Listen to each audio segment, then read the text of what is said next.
Shalom Chavirim, hello friends. We're in Yavniel, Lower Galilee.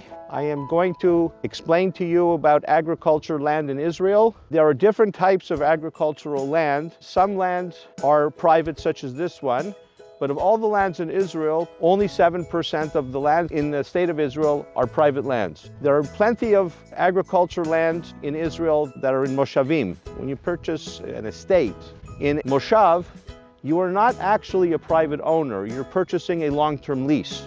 So you might acquire the use of, for generations, of dozens and dozens of dunam to do farming, but it's not privately owned. The kibbutzim, all the lands in the kibbutzim are owned by the state of Israel, of which it's a lot of land.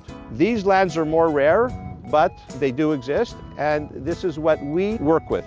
I am standing now on a parcel of 8.6 dunam, which is a little bit more than 2 acres of land. This land is not planted on at this time. It is zoned for agriculture, it always has been. This particular parcel is going to be the continuation of our boutique olive oil project. We just finished selling out 31 dunam just on the other side of the road. This 8.6 dunam is next. It can be purchased from as small as 28 square meters, which is 1/36 of a dunam. The reason is that we put 36 olive trees per dunam, so every purchaser doesn't get less than an area that has 1 tree at least. You're all registered as legal owners. So this 8.6 might be sold in a dunam a person, it could be sold in a 36th of a dunam. So we don't know in advance whether there'll be 5 owners or whether there'll be 50 owners. But we do know that it will sell out, please God, just like the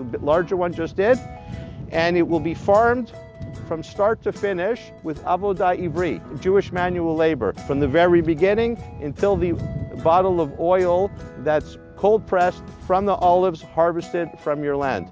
If you're interested in owning land in Israel for the mitzvot, because we observe the different mitzvot, including Shemitahs coming up, where we will leave the land fallow. We do not do heter mechira. We follow it strictly. Orla and all the other mitzvot, we are following them. The workers are working on your property. The mitzvahs are observed.